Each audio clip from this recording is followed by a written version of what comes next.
Excellent, excellent. So we are live. I've already seen 5 people have joined the conversation. Thank you so much, those who have joined us today. We really appreciate your presence here to be part of this year celebration, end year celebration with us on the U10.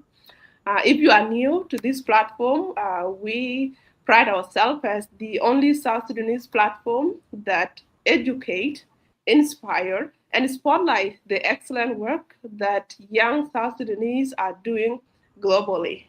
So today we actually in spotlighting the excellent work that our brother Nelson is doing, so that each of every one of us can learn from it, can be inspired by it, can see opportunities to collaborate and support the work that he's doing. So thank you for joining, and please share this conversation. You never know who will be touched by it, who will be inspired by it, who will be educated by it to make changes in their own life and uh, advance U10 in the society. So thank you for joining as always. I don't want to take the shine away. I want our guest to dive right into it, introduce himself and the work that he's doing. But before then, I am also joined by my amazing U10 colleagues here who are co-hosting this show with me. Chol Mach, all the way from Rwanda, has joined us today and will be facilitating this conversation, as well as Dorcas from Kampala, I think. Yes, Uganda. She just moved from Kenya to Uganda, so she'll be supporting us, moderating this work today. So thank you for joining, and let us know in the comment section where you're joining from. Excellent.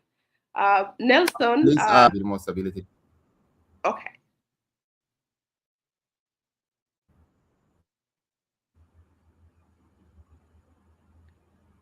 Perfect. Perfect. I see the new one. Okay. The new one. Okay, super. So I'm joining my phone because I was tethering from my phone, but now I'm Yes.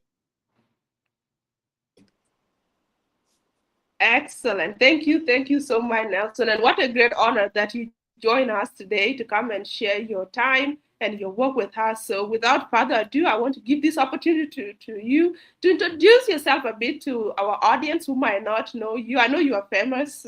Most of people know you. Most U10 community members know you. They recommended you for this conversation. But for the sake of few that may run into this conversation, kindly introduce yourself, share a bit about your background. How did you end up in technology and digital rights advocacy and the work that you do?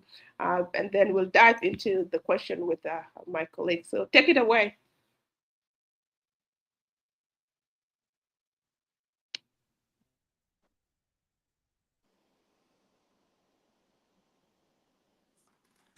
Hello? Yes, we can hear you, Nelson. Okay, thank you so much for the introduction. For the benefit of those who probably don't know me or have not come across my work, my name is Nelson Kwaje. I'm a South Sudanese technologist and digital rights advocate based in Juba, South Sudan. We work across East Africa. My background is in technology.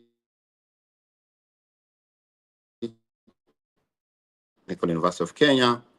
My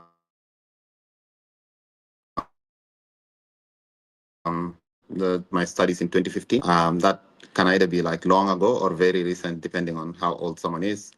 I have been working in the area of civic tech and human development in South Sudan and across the continent for the last 7 to 8 years, primarily through an outfit that is called Defy Hate Now. It's an organization that was founded in South Sudan. And then since last year, it changed its name in South Sudan to the Digital Rights Frontlines, DRF, kind of mouthful. I currently work as the chairperson and the executive director for DRF in South Sudan. We mainly focus on the area of civic tech, so we work on cyber safety, access to information, and also tackling misinformation and hate speech. It for Seniors Hub, which is the in South Sudan. I mean, just this year alone, we have slightly close to 150 events in a year. That's probably an average of 3 events per week. So we are one of the busiest in the country, with slightly over 600 members. And on daily basis, we have between 30 to 50 people who work in our space. I've been mainly, I'm kind of like, my conviction is on around the areas of people, technology, and transformation. So that is most of my work. So I've been building things around these three teams for the last going to 10 years now, contributing to the development of platforms, development of opportunities. And this has also led me to an African and also global forums. I have been interacting with so many of these forums, been to over 30 countries as a ambassador for this work. I was in the US before, both at the HQ of Twitter and also at the HQ of Meta, but that's before Twitter went crazy. That's like 2023. I have also done a lot of contribution to discussions on these issues in the continent, in Ivory Coast, Namibia, South Africa, and so many of these other countries, Kenya, Uganda, and the rest. Yeah, but primarily I'm based in Juba. Yeah. Wow, wow, wow. What an excellent work you are leading, and connecting the continent with other continent in the world. It's the best thing we can just say. Uh, Nelson from South Sudan to the world. You make me, reminisce my day when I was in IT before I became an online comedian. But seeing young people like you leading this work, it's really empowering. So I'll give the chance to Chol to ask the next question, and those who are listening, if you have any question, any thought you want us to pass along to Nelson, we're happy to do that. But you'll take it away. Thank you so much, Nelson. Thanks. Thank you. Thank you, Akwal, for taking us through first question. And we are very happy to host Nelson Kwaje today. It's one of the guys that looks small but is big in the mind. So we are very happy to have you today. I'm someone who reached out to you. My name is Chol Maj, and the other name on Facebook is Chol Dong. I've reached out to you via email and also via Facebook. So we have never met, and I've always known your work. I've always seen your work, and I'm also familiar with Sinus Hub. So you have been contributing really to the country. And when I came up with it, I thought I should bring you to the board, and we learn from you. So to take you through another question, the second question is, in a fragile context like South Sudan, so what does meaningful technology driven transformation look like in practice? Yeah. So that is our second question. Okay. Thanks. Yeah. Thanks so much. Actually, this is a very important question because I remember I was asked a similar question about 2 weeks ago. I was on a annual stakeholder meeting with MTN, one of the leading mobile technology operators in South Sudan, and also the regulator. In the context of South Sudan, there is a very important report called the Digital Economic Assessment Report by the World Bank. It was published in 2023. So there is one on South Sudan. So I just to so that for those who, because if we want to study these things, we need to study them in depth. For those who are interested in actually understanding these issues, check on that report. Just check World Bank Digital Economic Assessment Report 2023 for South Sudan. So it kind of like outlines this. And when you read the report, you realize, like, in the context of South Sudan, the issues are kind of like mad, but like the main three critical issues structure. That's the major issue. So the meaningful technological in a fragile state is the infrastructure, because remember, South Sudan inherited a very limited I mean, at the independence, there were like 250,000 subscribers in South Sudan, mobile subscribers. And talk less of broadband or fiber or what. 250,000 is very small. Like currently, I think maybe South Sudan has give and take maybe 6 million. Yeah, because MTN has about 4 million, Zain maybe close to a million or so, and then so like cumulatively, maybe there was like 5 million, and that's a very low penetration rate. So the major issues in South Sudan for the next 5, 10, 15 years is infrastructure. And then that means you need a robust infrastructure that can carry, that can be the bedrock of everything else that comes after it. So when infrastructure, we're talking about mobile penetration, we're talking about broadband, and we're talking about uh, uh, electricity and energy, because those are the kind of the major issues. Like South Sudan, the electrification rate is less than 3%, less than 5%. I mean, based on that, and the mobile penetration is about 40%. But that 40% is that we're talking about like 2G and 3G. But then when you talk about like 4G or devices that are enabled, the numbers kind of like go down a bit. So maybe you're talking about 20% or 20 something percent. They're kind of like smartphone enabled devices. So this is a country that is like really, really lagging behind. So you need to build that infrastructure that can carry for you the way forward for with this.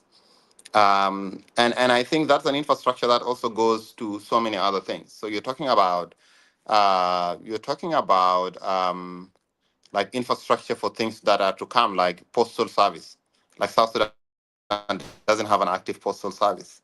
So then that means if you want to run courier services, or you want to run delivery, or you want to run anything, that you cannot do that. There are no zip codes, there are no addressing systems. So this is the basics. So now, once you talk about infrastructure, the second thing that you kind of want to look about is like the policy. So policy, we're talking about like the regulatory framework that governs this infrastructure and governs all the aspects of this. So we're talking about like mobile money. We're talking about like digital transaction. We're talking about data protection, cybersecurity, e-commerce. All those need regulations that govern this. I mean, some of you who live in Canada or what, like already regulation exists on the national level, subnational level, or even on the state level. So those regulations kind of help manage that. Now, the third aspect is the issue of human capital. And there is a report by also the World Bank. It's called the Digital Dividends Report. It's 2015, 2016 report. But basically, that report talks about what are the digital dividends, what are the dividends of the digital transformation. And the report concludes that the benefits and the digital dividends of the economical, the knowledge economy, it's it's as useful. It is only useful to the extent that people can use it. Then that means that people who have high digital literacy or people populations that are kind of like advanced, they're able to reap more from the digital dividends. And if populations are not enabled, that means they don't have digital skills, they don't have literacy, they don't have ability to utilize devices or utilize e-governance or e-commerce. Then that means the dividends that they gain from that is low. So in South Sudan, we have a huge issue of digital literacy in terms of population, but also in terms of the workforce. Talk about government offices, talk about education, all those things. So that's kind of like, I mean, the three fronts you're talking about, like infrastructure, regulation, and then you're talking about digital literacy.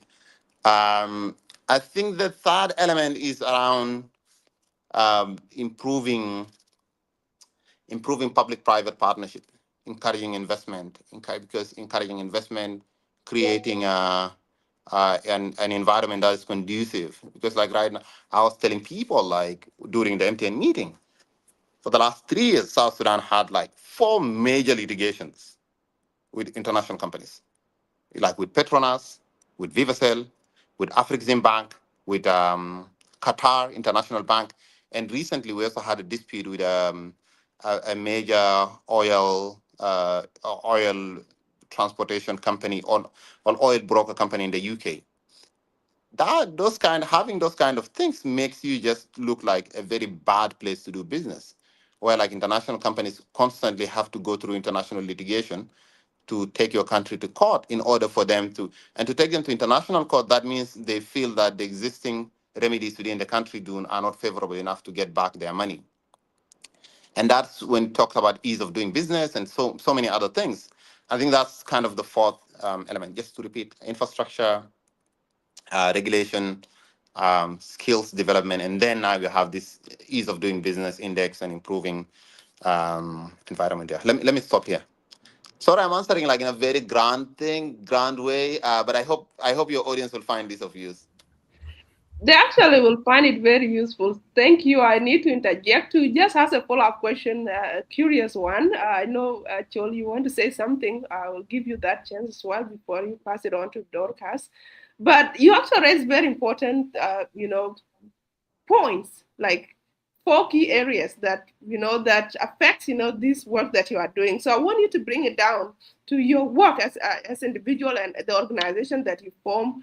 How do you bring your expertise, your people into this to actually see these opportunities, because I know where there are challenges, there are opportunities for folks to come in and and build the bridges. So how does your work fit into these three areas or four areas that you just added? Okay, super. So for those who kind of like want to get more information, go to digitalrights.ngo. That's our website. You see a lot of that. I mean, we work on all these fronts. Like we currently work on digital legislation and policy. We have contributed heavily to the recently discussed bill on the Cybercrime and Computer Misuse Act in South Sudan. That's the first law that governs digital digital cyberspace. We're currently drafting, or we joined with other organizations drafting the South Sudan Data Protection Law, Data Protection Bill, which is supposed to be kind of tabled in the coming few months. So we exist in that space. We also work heavily in the area of public discourse around digital infrastructure. So we're part of a coalition of organizations, including the Internet Society, the National Communication Authority. Last month, I was in Baku, Azerbaijan, attending the what's called WTDC, the World Telecommunication Development Conference, discussing major infrastructural issues for the country. So we exist in those spaces and try to kind of push as much as possible. In terms of digital literacy, we run actually two major programs. In Seniors Hub, we run several communities. So we have a Bitcoin community, we have an AI community, we have a community that works um, of on coding, and then we also run a very important program called Build. It's the Banat Initiative for Leadership and Digital Transformation. It's a 6 weeks digital literacy and leadership program, which has now we have an alumni of like 80 young ladies uh, who kind of graduated from that program. And now, actually, 5 of them end up getting scholarships. There are some of them in Rwanda, India, and also in Ghana. The program aims to raise about 10,000 girls over the next 10 years. So that means that's an average of 10,000 for the next over the next 5 years. So probably they want to aim for an average of 2,000 girls per year, 2,000 ladies per year. Now the number is about 100 per year. Hopefully, we have few partnership with Stanbic Bank and the rest to increase that number. And I think that kind of gets into this. It's a bit of a drop in the ocean, but I mean it's meaningful work. Wow, wow, wow, wow. That's awesome. Thanks for sharing the great work that you are doing, especially in the policy area. Like I really like that your work, revolves around, policy advocacy as well as also, infrastructure advocacy and digital literacy. And on the digital literacy level, there is a question here from Luca who is asking, how can we help people in the grassroots make use of technology. You talk about digital dividends, and people from the grassroots, from the community that are not exposed to this technology thing, see technology as a threat to the culture. They discourage it. So how can you open the eye to let them embrace the positive aspect of the technology rather than seeing it as a distraction to what they know as the culture?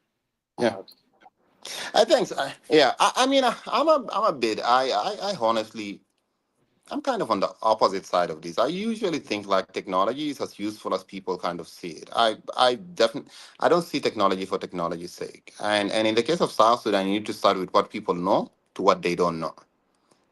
In like let's say things of like digital currency. I was talking about Bitcoin community. They want to introduce cryptocurrency, and I was telling them they should do BitCow, like they should do Bitcoin cow. Because the cow, people understand cows as a currency, especially our Nilotic communities. I was telling them, you know what? Why don't you do bit cow? So if someone is marrying, they can pay instead of like taking cows for verification across state lines. They can say, you know what?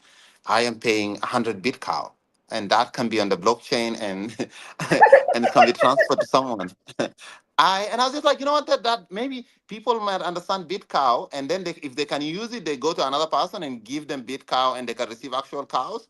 It might it I might be the like that. thing. So yeah, I mean, it's a tongue in cheek, but I think across our communities, people actually have a lot of problems that they face, and that technology can solve. Like we have a huge issue in this country, where like one part of the country has excess of food that cannot be sold or are rotting, and one part of the country has famine and hunger.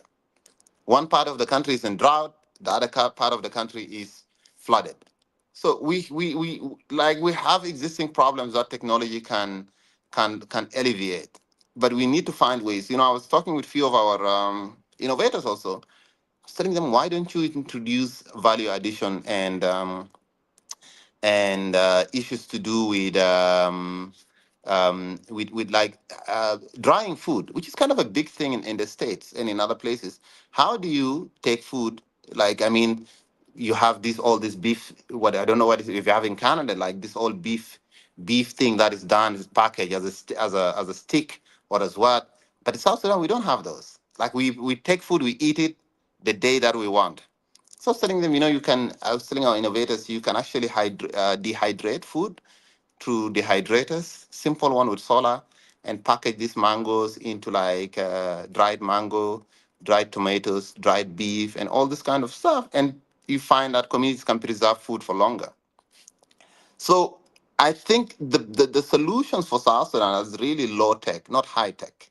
A lot of the solutions, especially for the communities, is low tech solutions. When you go to our cattle camps, one of the things, there is a fund that does not exist in Canada, but it's here in South Sudan. We call it a brick. So it's basically, you go to the cattle camp, you find they have this large fund, it's the size of a brick, and it has a battery that stays for 14 days. So all the cattle camps have it. It's a necessity. It's a phone that is a necessity, and it's very useful there because that battery, they can, if you're in the cattle camp, the place for charging is probably like few days away. So you don't want a phone that you want to charge 3 times in a day. So that phone, it has a memory card that you can put songs. So you can put a lot of Dergel songs on it. You hang it on the stick, and then it plays some songs. You can use it as a torch, and you can use it to call. And so it's a very useful technology. It's a low tech, but it's very useful. I probably wouldn't carry that phone around in Juba because it's too heavy. But in the cattle camp, it's a very good necessity. And the battery can stay for 14 days, 10 days, and it's very good. So can you imagine if a South Sudanese innovator is able to make things around that and sell it? So a lot of the solutions in South Sudan is low tech. Low tech, but we need to understand the people, yeah.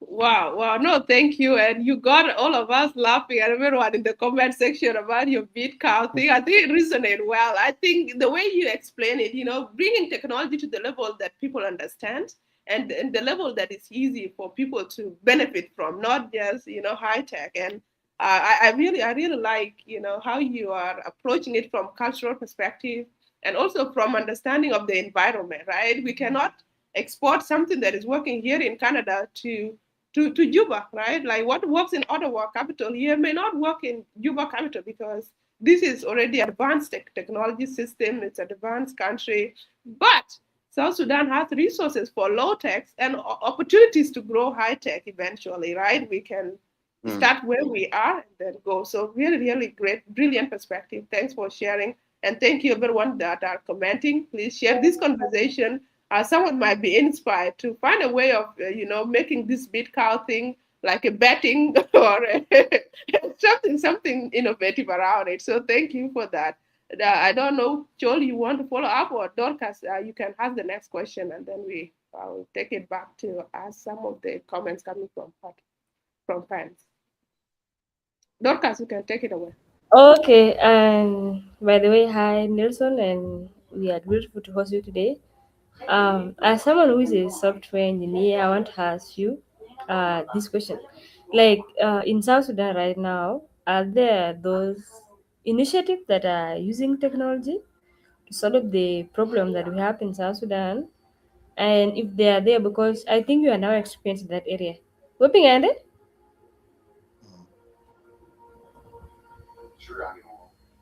Okay. Yes, you are are you clear. getting me? Yeah. Yeah. Yeah, I'm So hearing you. I can hear you. all right. So, what are those initiatives and what are they doing? Because from your perspective, you can really break down what we mean by technology. Because as we talk now, technology has influenced all the fields. And so, what are those initiatives and what are they doing to the community? How are they using this technology skill to solve the problem that we have in South Sudan today? And like one of your initiative, I think, is one of the initiative that is trying to really solve the problem using technology. So are there other initiative and how are they solving South Sudan problem using technology? Okay. Yeah, thank you so much. I mean, there are like several of them. Um, you have this company called Dynamic Consult, which they run a lot of trainings on financial literacy and digital literacy. So there's a very kind of innovative initiative. You have the Internet Society that runs.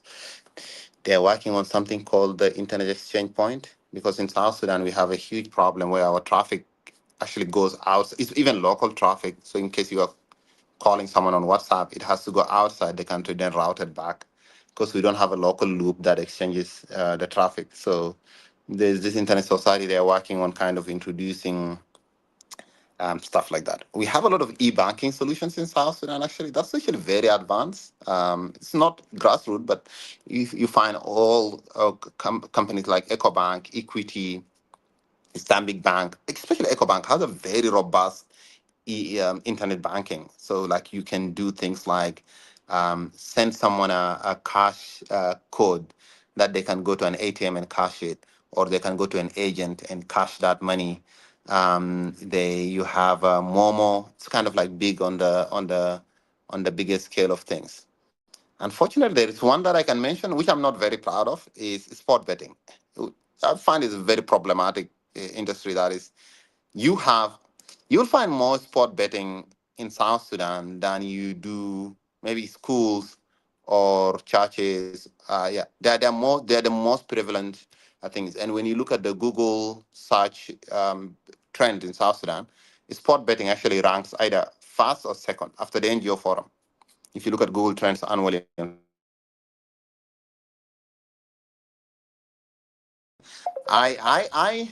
I see it as a problem, especially the sport betting one. I see it as a huge problem, but it's also an opportunity.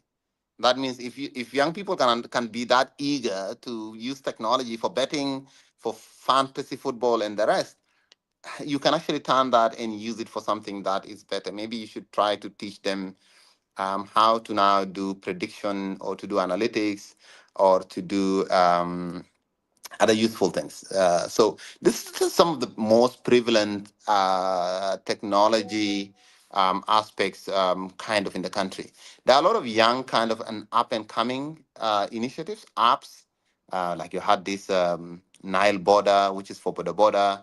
You have this company that does something called Dukan, which is an online platform, and you have some for jobs.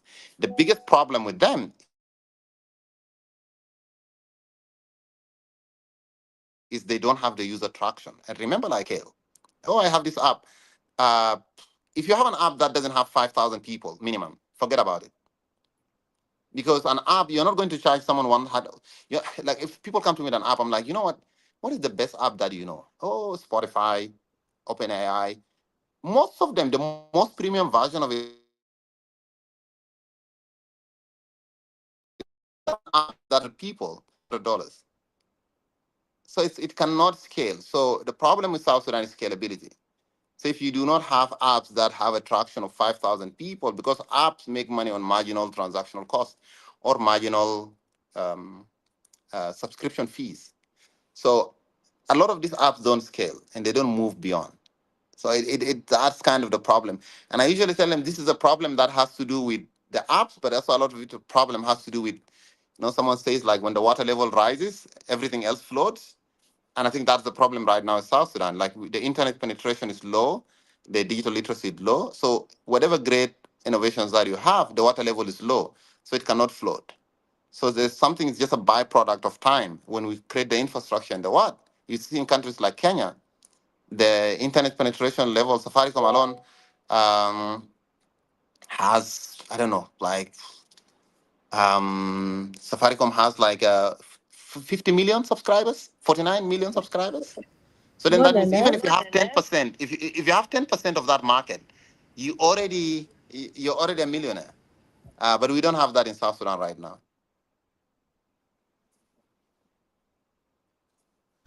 Yeah, by the way, thank you for really tackling that and answering that. And the follow-up question I want to do is that as someone that has been in this technology field now for 10 years and you have moved, you have went to places and you have seen how people are really trying to use technology to solve the problem and the challenges we have in the community.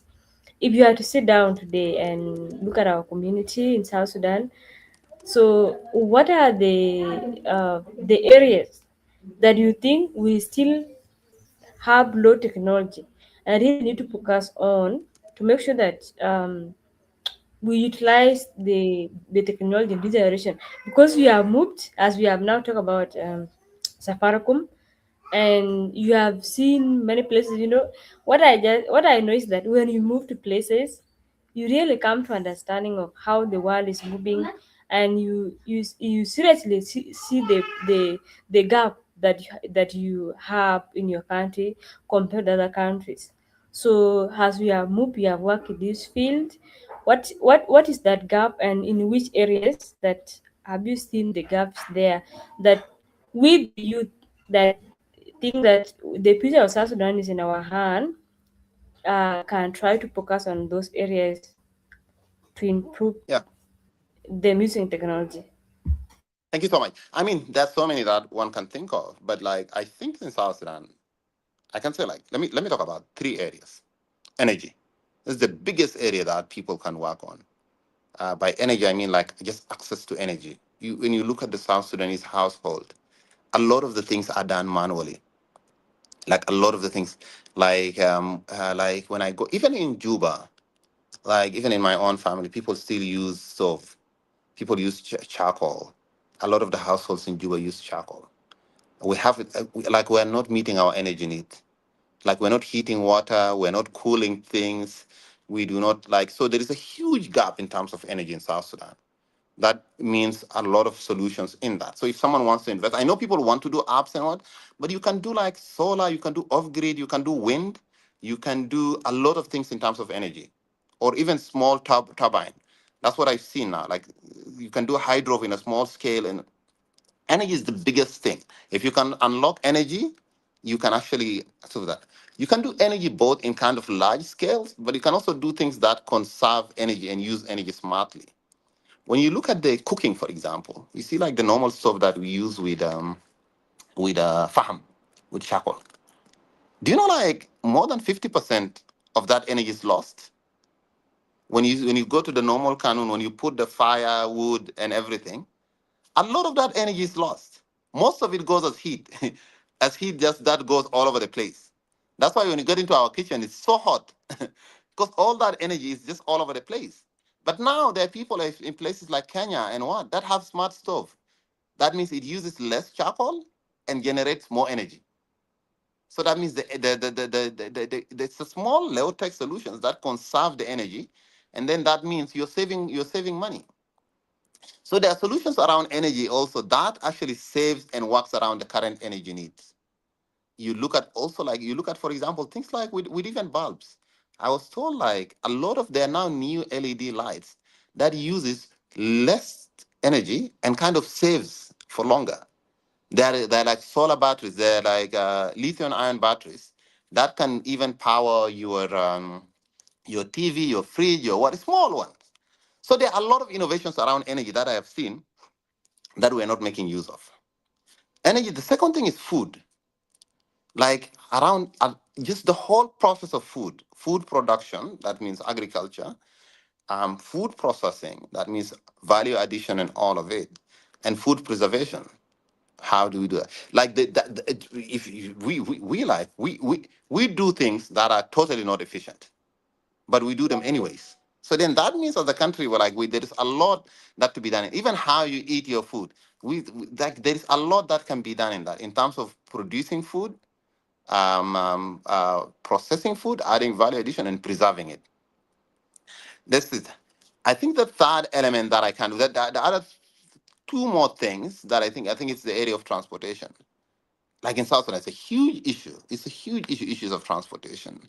And that board, like, it's just so hard trying to move to Malakal, trying to move to Yei, trying to move to what. It is just so hard. So a lot of people who want to innovate around transportation, they can actually gain things. And then the last thing is commerce.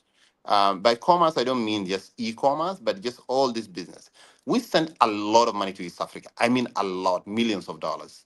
Money that's being sent. Some of you send this money from Alberta or Toronto or where. A lot of this money goes, but we don't have statistics of that. We don't know what is the remittance, annual remittance that is coming from South Sudan. How do we create, this is a huge value chain. How do you create business around it? How do you match, you do what you call peer-to-peer commerce, where if there is someone in Canada or there's someone who wants to send money to Juba and there's someone in Juba who wants to send money to Canada, how do you create apps that match them? How do you do that for people who is someone in Yerol and someone in whatever? There is a lot that all the commerce that happen in South Sudan happens in the informal sector, and we don't have the statistics of it. We don't have the data, and we also don't have ways of creating innovation around that. So here you have it. Yeah. So energy, food, transportation, and commerce. So if you can't, so and there is a trick here. So the harder something is, the riskier it is, the bigger the reward, the potential for reward. The simpler something is, the easier is it to be done, and the lesser value that you can get. It's very simple. If you want to get a border and put it on the road, you can do that tomorrow. But as well, you know that it just takes one person who buys 5 more border to put you out of business. That's the same thing with a Momo agent.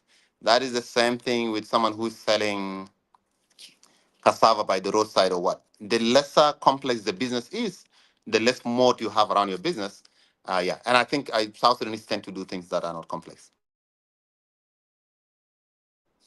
Wow. Yeah, you have really broken down, and indeed, these are the areas even that we can see the world is focusing on now to just try to use technology to solve them. And yeah, as the South Sudanese young people that are focusing on technology, so these are the things that later on, I think, with time, and we shall reach there. So I'll give this time to Akwal to have the other question. No, thank you. If someone can figure out the energy part, I went to Juba last year. I spent 4 months there, and one thing I was just washing my clothes with my hands, something that I have not done for more than 10 years. Every day, I just want to have like enough, washing machines with, using solar energy to do the work. Like there's so much sun is there, and we're not tapping into that because electricity is so high, and people are still using the hand and hanging thing on the line, and the goats come and run with clothes. so, so a lot of challenges that need fixing. So thank you so much for sharing that. I have 2 questions from audience. I will have before I can ask my own question. And one question is, someone actually comments that of the 3 areas that you share that you think there is opportunity for young people to take advantage of, they think that it's a government thing to put the infrastructure in place before the young folks can actually deliver. So maybe when you're answering later on, how can people, what is it easier for folks to do things when the government fail, like private sector to do things when government fail? Or is it, because we always say because of government, that's why ABC is not happening. Because of government, that's why ABC is not happening. So maybe you can break it down from your experience, from your exposure. Do you think that there is opportunity for us to forget the government and do what we can and we will succeed? Or is there area where we just say, let us all unite against, behind the development and go to government and say, fix it. If you don't fix it, this is what we will do. So that is a comment that you will respond to later on. But there's one question from Chol here. And Chol is asking for young people. I hope you will see it on the screen. Chol is asking for young people in other part of the world, they are engaging in tech to earn money, like in trading, content creation. I know that's not the case in South Sudan. There's no content creation monetization for young folks. So betting and more others. So how can government policy, help young people in South Sudan to earn money by participating in this technology work, like content creation, for example, or trading, software trading? I can actually answer the second question because I hear it a lot. And the answer to it is very simple. So content creation is really a business of eyeballs. It's marketing. It is really a business of marketing. It's people make it as if it's a complex thing. It's really a business of marketing. And right now, the problem with South Sudan is that we do not have, there is something called RPU, average revenue per user. So, I mean, some of the people who do this know it. So average revenue per user uh, is the amount of money that an advertiser potentially can make from one user. And the way that it works is usually higher in the US. US kind of the biggest market. So the average revenue for advertising users higher in the US. Then you have Canada and Europe, and then you have in, Latin America, which kind of combine as well. And then you have at times Asia and then you have what is called MENA, Middle East and Africa, the MENA region. And Sub-Saharan Africa tend to have the lowest. That is what content monetization is. I know people want to make it very complex. It's a question of that. It's a question of that. So now, if someone gives an ad to put for South Sudan's for audience in South Sudan, maybe let me say it's an ad for a dress. How many people in South Sudan can look at that ad and say like, that's nice. Let me pull my credit card, plug it in, and order that dress to be delivered to Al Waklwak or Awarawar in Awil or whatever it is. None. Yeah. So then that means there is no potential advertisers that can make content monetization feasible in South Sudan, feasible in a grand scale. That means it is not an attractive market for advertisers. It's not. Government can do something, but just that's not there. And goes to my question that my statement I said earlier on. When the water level rises, everything floats. Yeah. So there is something that you can do out of your own, but there is something that you just can't do because the environment is not as real. Now, the government can do work on that. Government can make favorable policies. The government can increase internet penetration, can increase literacy, can add e-commerce policies that then would allow for such things to exist. Now, right now it's not happening, but hopefully uh, in the future that it would. I really hope more people can make money from content monetization, but it is just very difficult policy issue. It is Kenya now has content monetization. The president of Kenya had to go and the people senior in Kenya had to bring the vice president of Meta to Kenya to meet with the president of Kenya, sit down and discuss and bring the creators from Kenya to enable monetization to work in Kenya. And Kenya is a big market. So you see, it is not that easy. So I urge our youth to kind of buckle up. It's going to be a bit tough few years. And I am involved in some of these discussions, and these discussions are hard.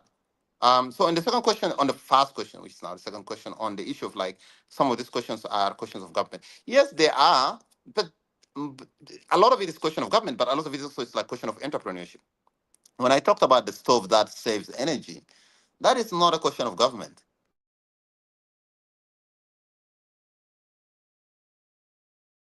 can actually make your stove make tax you until they see that you're making more money. So I think there are a lot of areas where I feel like, and also local government, there is a lot of advancement that you can make on that. Like if you can create solutions for stove for saving energy and make it less toxic, I don't think that's an issue of government. So there are areas that we can play as youth. I wish we do more of it. Everyone wants to create an app, which is fine, but I think there is a lot that can be done. Thank you. That you well answered it. And I am in entrepreneurship, and I really believe that change comes through entrepreneurial thinking, through entrepreneurial mindset, not through government. Government, for the most part, is rigid. So what we need from government is, as you well said, is putting policies in place to protect the innovation, to protect entrepreneurs, to give them space to do their work. But to do that, you have to come, show that you can do it, and now go to government and say you need protection. And there are so many policies that have been created to accommodate entrepreneurs, because entrepreneurs start the work and went to government to lobby, and that's where the group of lobbyists, that's where the group of advocates like Nelson here to go and champion for change once the environment is set. So thank you for that. And young people, don't always blame government. Use your mind, and government will adapt to your needs. Another question is, how can we use technology to curb cattle raiding? South Sudan cattle insecurity is a big deal. And, as you said, technology comes with dividend. It comes with hope. So how can we leverage GPS technologies to help solve this problem once and for all? I mean, this is the Bitcoin. This is the Bitcoin question. Okay.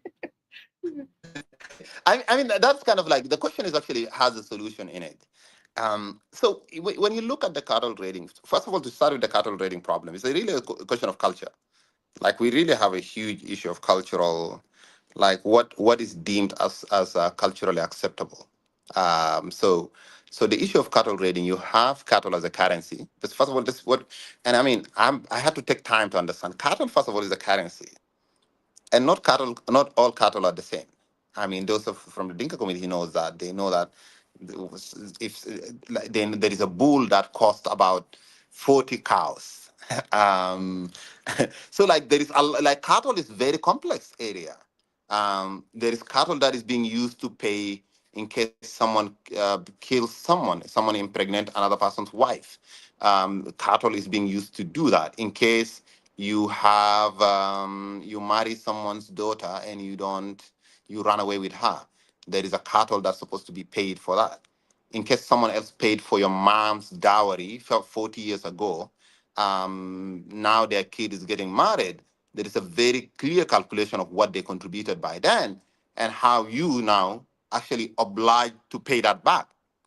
And it's not a kind request. It's actually a codified principles of cultural system. So I think first of all, people need to understand that. Like when you look at cows in the cultural setting of South Sudan, it's actually a currency. It's a very complex insurance system that's put in place. And as such, people raid cattle so that they can have a bona fide existence within the societal cultural settings.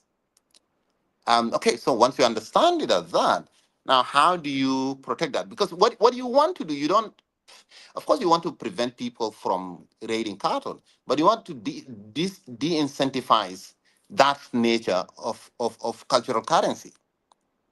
Yeah, you really want to introduce rule of law. You want to introduce cultural behaviors that are kind of inclined with with civic life. Uh-huh. So you see a lot of that now. When I went to Lake State, like Lake State has cattle auction. So when you go to Yerol, there is a cattle auction in Yerol where like all the cattle you cannot sell your cattle outside the formal government auction. So once you sell it at the auction, you will be given a receipt. There is a certain amount that goes to the auctioneer. There's a certain that goes to taxes. If you bring a cattle that is not registered or what, you will actually go to jail for it. So every Oh. cattle needs to be traced. So that there's already a system in place. That's why Lake State cattle raiding kind of reduced. What you need to do, technology can probably now help in identification and kind of accelerating that system. Like for example, you can use, which is already being used in South Africa, you can use satellite with geotag that can, for example, you can geotag all your cattle, mark them. You can mark all your cattle with the geotag. give them a number. That means from a certain age, and the geotag does not only help you trace the cattle, but it can also do a lot of things in terms of monitor the health of the cattle. So it can monitor for you the blood, whatever level, all kind of things around the health of a certain cattle to know who belongs to who. And you can also trace chain of custody. Like if this cow is owned by this person, it moved to this, that there is a certain level of system that can help in tracing that. And that's very helpful for my brothers in Canada who buy a cow in the village. You have cows in the village that your uncle is keeping, but any cow that dies in the village, that is yours. So you don't know which, and at the end you get into a lot of loss. So there are a lot of systems. To be honest with you, I think that should be a whole one-day workshop or a hackathon that I'm kind of more than happy to engage in order for us to develop such system.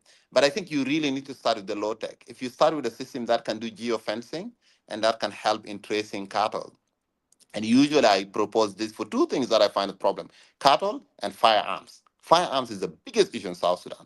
The unregistered, unregulated firearms that can also be traced with technology and what. Yeah, but I think I'll probably more than happy to write 1, 2, 3 page document and share it on this topic because I think it's very dear to my heart. But I also think it's a worthy cause. Wow, wow, wow. Thank you so much. And someone, Kuri Joash, our U-turn fellow, just said that this, young person called Go, who actually developed something of this, thought as a capstone project. So thank you. It looked like young people are already, thinking ahead and wanting to solve this cow issue, this beat cow or currency issue. I will not forget the beat cow thing. It's very timely. Thank you for that. I realized that Alaki, one of the U10 fellows as well, that's a very important question. So I think 10 years ago, it was not 10 years ago, it was maybe 8 to 10 years ago, we developed, a technology with her, like a prototype. We wanted to build a system that can help people in emergency situation in South Sudan. But that project, that it was a startup. We didn't go far because of the infrastructure issue in South Sudan. We wanted to use Jonglei as the place to begin. Like if someone has an emergency or the child abduction situation or something happened in areas where there's no access to hospital, how do we use technology to trace where the location where that person is and be able to be rescued in timely manner. So it's the same, almost the same thing with these cow issues, tracking system or health tracking system. So I don't know if you have any idea or any other person that's doing it out there right now who is helping with, say, child abduction or rape that happens, in areas that are inaccessible, and how do we let the local authorities and hospital respond in timely manner? How can technology be useful there? I mean, my Joel Onek, who is my head of innovation, he knows a bunch of these people who are doing this. I'll probably like circle back with an email on this. But one thing that I can say is that like at times maybe the technology for this wasn't available, but now with the existence of Starlink, this your technology can actually be very easy because you can push text from satellite to this place and you can pinpoint geolocations. There is a technology for alarms Okay. that is, I know, is very cheap that people use. Basically, it's a simple 2 buttons or 3 buttons, like a pager, that you can connect with satellite. There is a company that a U.S. company that uses it across the continent, but it's mainly for people who get lost or people who do trails tracking. I don't know if in Canada you know this. You do a lot of this tracking and Absolutely. trails. So what do you do? You go to places that don't have network. And the thing is that the device does not push, it doesn't have a lot of data. So it usually pushes few text to satellite, few kilobytes. So the idea is that you can press it when you're lost. You have a button that says I'm lost and the button that says I'm alive, probably. So you press that and it sends it to the satellite and it sends it with your geolocation. And the satellites are able to locate you. So it's like, okay, maybe this person is lost at sea at this place. So there is a signal that's coming from there. And then that signal is rerouted to an emergency service. Maybe it's like a hotline or 911 or safety or your family. The technology, I know the underlying technology for this exists. I'm very sure I met few of these people at the World Telecommunication Development Conference. More than happy to share connections on this and what. The technology for this already exists. So now it's just a matter of now the business and the logical, because if the technology exists now, you need to run the business logic for it. That means you need to connect such that it is viable. Because but I'm more than happy to dedicate one or two emails to this. Thank you, thank you. No, that would be useful. Yeah, it's a project that we started when we were still undergrad student. We left it because we didn't get enough support for it. But it's timely, especially in the context of South Sudan at the moment. So any young person who is watching or want to follow up on this or is thinking about this as well, you have the support system and you can run with it. This is where free ideas are shared and you go and implement them. You have a business model behind it. I'll ask you the next question, number 3. We're almost running out of time, but Jennifer, welcome. We are continuing with the show, and thanks for those who are watching. Continue to share the conversation to reach those who might benefit from it. We are talking about how to use technology as a tool for transformation, spotlighting Nelson Kwaje, who is our digital rights advocate, technology empowerment champions, giving us all we need to leverage technology and be able to benefit from it, get digital dividends from this world technological economy. So the next question is, how can youth and women use digital tools to promote peace, counter misinformation, disinformation, and strengthen social cohesion? I actually like this question very much because I've seen technology being used as a weapon for disintegration, for hate speech, not for peace, but for war.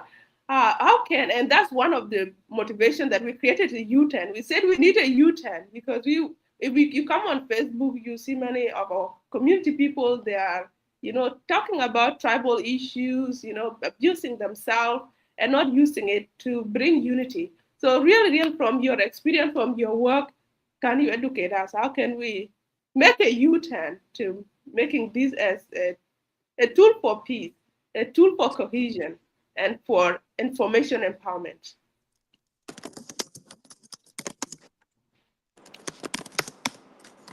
Yeah, thank you for that. We have a whole program that runs on this.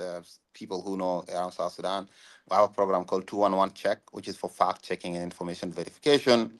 We currently just running a fellowship of we have about 20 fellows who are kind of being trained on this, and we have another fellowship that is on mobile journalism. So how do you use digital storytelling to counter narrative? And I think we have about 70 fellows who are kind of at that part of that program. I'm more than happy to share links on this for people who are kind of interested in this kind of work. Again, I have a team member who's expert in this, two of them who kind of run this program in a very, very expert level. I can say, so what you need is, so what do you need? You need a critical, you need a population that is kind of like critical information consumers. And you don't need a lot of people. So you need, like, if you have because when you want to measure the health of public discourse, you need to see, are people seeing the same fact?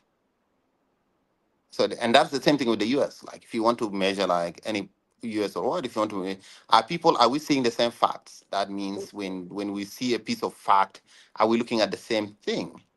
Are we looking at the shared reality? That means our interpretation of things, is it the same? So the more you have people who kind of see the same fact and see the same reality, it's easier for us to have a healthier public discourse. Now, when you have less of that, you tend to have echo chambers. I mean, in South Sudan, that's the case. When you look at 2013, we're not looking at the same facts. When you look at 2016, we're not looking at the same facts. Actually, right now, even when was it? Last week was 2 weeks ago. That is 2 weeks ago. Yeah, 2 weeks ago was the anniversary of the 15th of December 2013, which had a massacre for all intent and purposes, very documented. Some people were killed on a tribal basis. This was done by, to some extent, sanctioned by, implicitly or explicitly, by a government agency. Okay, that's a historical thing that happened. But as soon as you discuss these things online, you realize clearly that discourse is not healthy. People are not seeing the same facts. people are not having the same empathy. People are not having the same lens. So it makes it very difficult. So a lot of the times when I encourage people to create avenues that allow people to have shared reality, like what you're doing with the U-turn right now, you have a group of young people who are looking at the same set of facts, trying to discuss and trying to bridge the narrative gap, and have looking at the same thing the same way. So avenues that encourage healthier public discourse is better.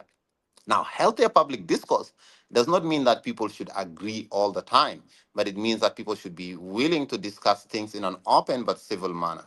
And in South Sudan, we have a culture of putting things under the rug.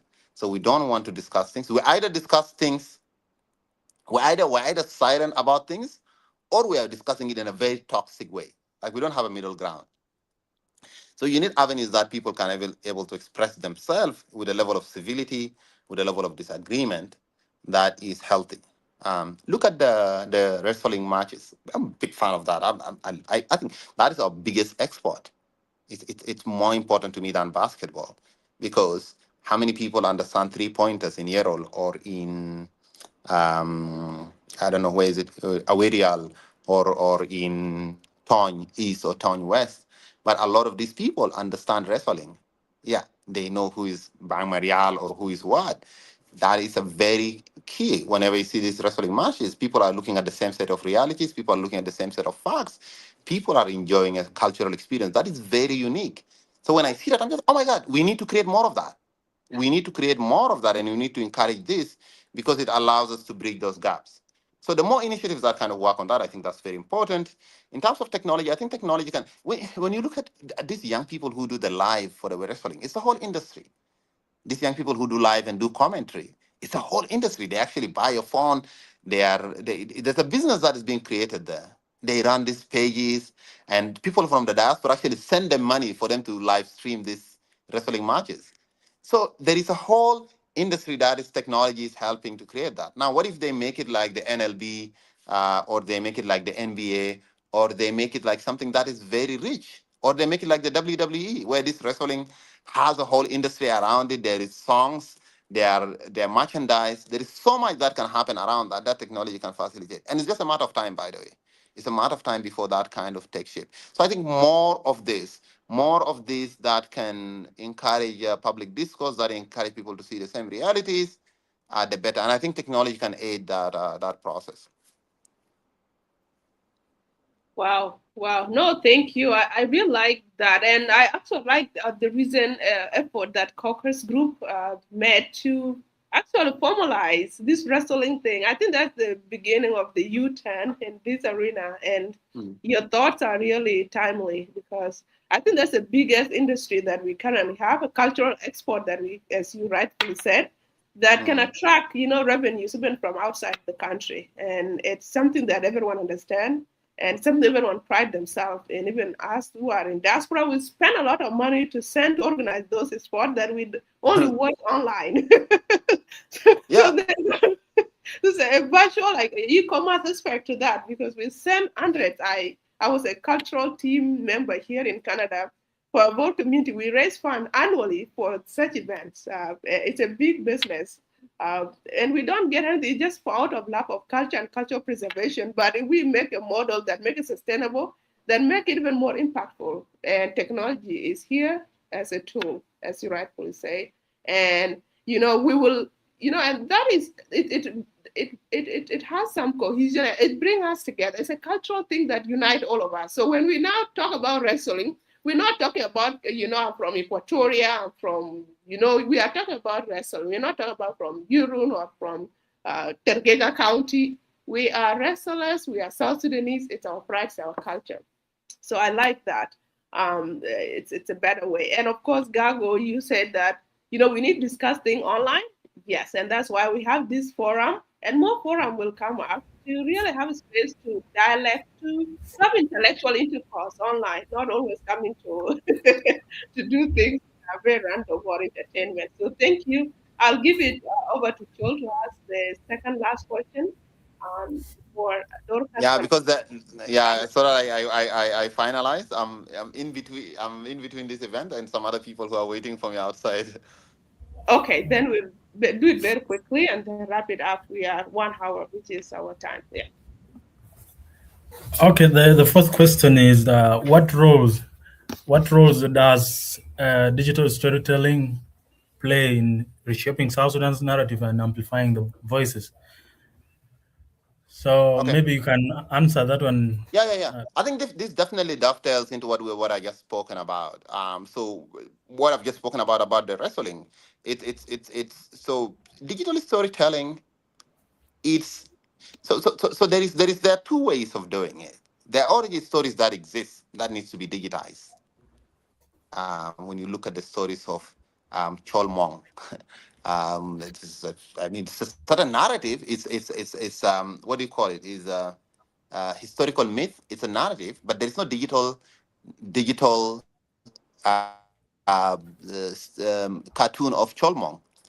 But that is exists in the Dinka culture. And what when you look at the story of there is a Nuer person who actually used a stick to what do you call it, to bring down a British helicopter, a British no, and this narrative exists within the Nuer folklore, but there is no existence of it that. So there is a lot that can be done to document that existing already historically. Um, and I mean like on and on. Like when you look at the what Ajing did represents in terms of the Twitch community and what it's a lot. It's there is so much historical layers and what that can be done. What you need to do is you need to take that story and then make it digital. Now, there is another narrative of kind of new stories that needs to be created. You see this with the caucus, what they're doing with the wrestling, and with so many of this. So I think people are spending less in digitizing existing stories, and they're spending more in the new ones. With our fellowship, I think we're doing that. So I think I would encourage people actually to document more. I have a podcast. I'm sorry for my laziness. I haven't done any episode in the last 6 months, but I have an episode called and a podcast called The Recent Past, which is basically trying to talk with young people about things that experiences and what. And I have another podcast that I'm working on. It's called Time Capsule, where I kind of want to interview like elderly politicians and kind of do this long form 4 episodes, 5 hours things. And the idea is that this can be used subsequently as a historical archive because like no one is having that. No one is having a lot of these historical archiving.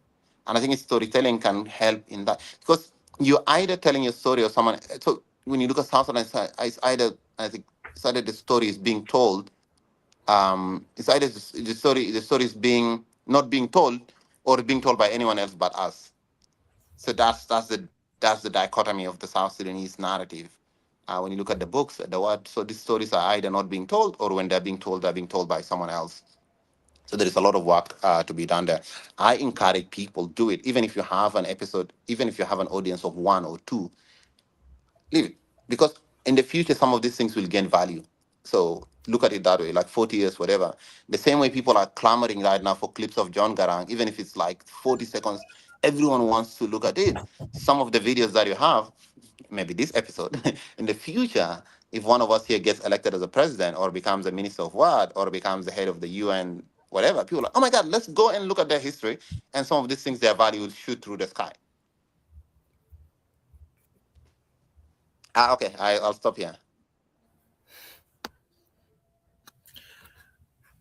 Maybe I wouldn't want to waste much of your time, but I was thinking that I need to ask a question in line with betting.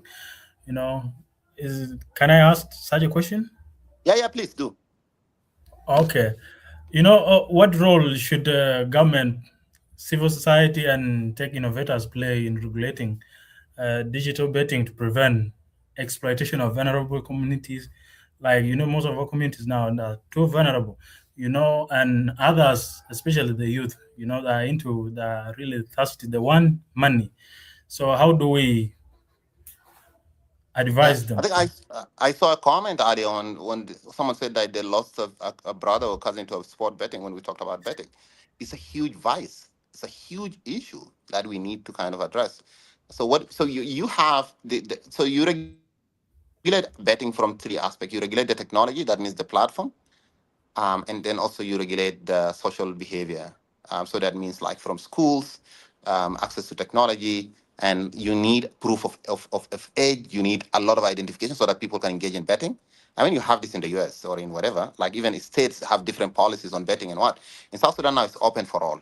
Like there's no checking on someone's age. There's no checking on someone's what. Like there are people in South Sudan who sell their houses to go and bet. So I think we need a very coherent national policy. First of all, we need a policy on betting, period. Secondly, you need to de-incentivize betting. Then that means you tax them very high, and that money that you get from taxing the sport betting company, you use it for social programs. So the programs that can reform youth, programs that can do, that's how it works. And the same way that you have trophy hunting, where some people who go and hunt, the money that they make from that, they use it for conservation. You tax, I think in Kenya, they are taxed like 50%. That means you de-incentivize it. Not so many people want. So you tax it, you regulate it, you make sure that like it does not create into that vice, and then you solve the social issue also. So through schools, through programs, through all these kind of things, you ensure that it is not a big vice. Like right now, betting is a huge issue in our states, in our what, and very few people are talking about it. Actually, all the times that I talk about betting, I find that I'm the only guy talking about it. So it's something that we need to discuss more and have a national policy on that. Yeah, I hope this platform probably can take this up and have discussions with people who are in social welfare or people who are in what do you call it, law enforcement and policy regulations to do that. Thank you very much. Dorcas, maybe you can finalize by giving him the last question, and we can see is in between other session. So, Okay, this has really been insightful and really amazing.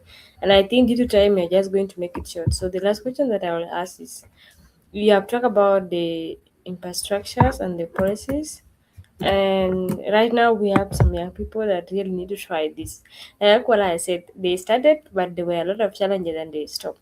So what can you tell them for those that have started and those who want to start amid these challenges that are happening? And I believe you also face them, and out of the challenges you have come out. That's why you have a company today.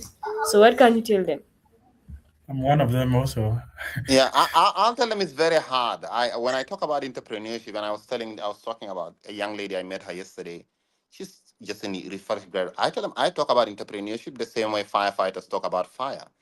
You don't talk about it in a manner that is very glorified, especially in the context of South Sudan. I mean, you talk about it like a firefighter, and a firefighter is talking to people, and they don't tell you, you know what, see fire, jump in there, be a hero. They tell you first of all, be very at go at it with a lot of precaution, ensure that you have the necessary safeguards, and then when you can, try to protect yourself. I'm sorry to bring this example, but for me, I talk about it in a especially in the context of South Sudan, because you can actually really, you can have a mental breakdown. Yeah, you can have a mental breakdown. I was talking with a friend of mine who's running some big event, and I think someone wanted to shut it down, and one of them collapsed. He had a pressure or what, he collapsed. And I think this is a very difficult place. It's a very difficult place. It's hard blood and sweat. If you're in a place that is well regulated, it's easier. But if you're in South Sudan, regulation is not there, protection is not there. I don't encourage this thing of like, hey, quit your job, go and start something, you'll become a millionaire tomorrow. Yeah, you might not. So a lot of times you need to take it with a kind of a pinch of salt and really put in the work. But the good thing is that even the experiences that you don't succeed in, kind of you're pushing the can down, you're kind of like rolling down the road in trying to become a more informed and even engaging the next experience with a bit more knowledge. So don't allow don't allow any failed experience to go wasted. So that's a lot of times that I encourage. And I think be knowledgeable. For me, I have a huge team. Like even for this webinar, I have my assistant that pushes for me all the questions, ensures that the thing is in my calendar, tells me who is who, what is U-turn, blah, blah. So whenever I need enough knowledge most of the time to make decisions. I encourage people to do that. Do not engage in things with less knowledge. It's it's not advisable. So a lot of times I encourage people just get. You don't have to learn everything, but get the knowledge that can help you make informed decisions. I have a huge team. I have someone who runs the hub for me. I have a finance person. I have someone who runs our cyber safety program. I have someone who runs our digital literacy program. I receive probably 5 to 6 reports per week on each of these. That helps me kind of make an informed decision. So a lot of the people who want to engage in entrepreneurship, the biggest asset you have is knowledge. The biggest asset that you can have is knowledge and your understanding of these things. And as I told you earlier, and I said this probably 3 or 5 times in this, when the water level rises, everything else floats. So those people who have like what do you call it, a fast mover advantage, like some of you here who said you created that app for emergency response and what, that idea might be sitting on your shelf, but now with Starlink satellite and direct to cell and text and several that technology, the fact that you have that idea, the technology now meets you at a very advantageous place and you can scale. So some of the things that you're doing might not mean a lot now, but once the technology and the opportunity avails itself and the water level rises, everything else floats. So I'll stop here. Wow, wow, wow. What a great way to close our conversation today. And of course, the year 2025 on a high note that once water level rises, everything else floats. I started as 3 technology businesses, they all failed. And now your encouragement actually encouraged me that they haven't failed. It was the technology, the opportunity wasn't there, but it had the preparation. So right now, it's good time to actually think them and seize them. And it's a great thing that you really advise that it's you don't put all your feet into it as an entrepreneur. You will be disappointed, but have a back plan to bounce back and have a team that can support you run. So thank you so much, Nelson. What a privilege, what an honor to share this platform with you and to have your knowledge available to the U-turners, people that are willing to change the community, to guide the young mind into the future that we all want to envision, to use technology as a tool, as a system for empowerment. So thank you for your time. And for all of you that have engaged in the comment section, thank you so much. Thank you for sharing the word. And we wish you Merry Christmas and Happy New Year 2026. As always, the U-turn is here every Saturday. We have a show to bring new someone to spotlight or a topic that is happening in our community that is trending that we want to add our voice into, like the U-turn voice into it. And we also share some inspirational messages on our platform. So be available, be present, engage with us, and let's make next year our U-turn year for all of us. So thank you, team. Thank you, Joel. Thank you, Dorcas. Thank you, Nelson. Have a wonderful day. Bye-bye.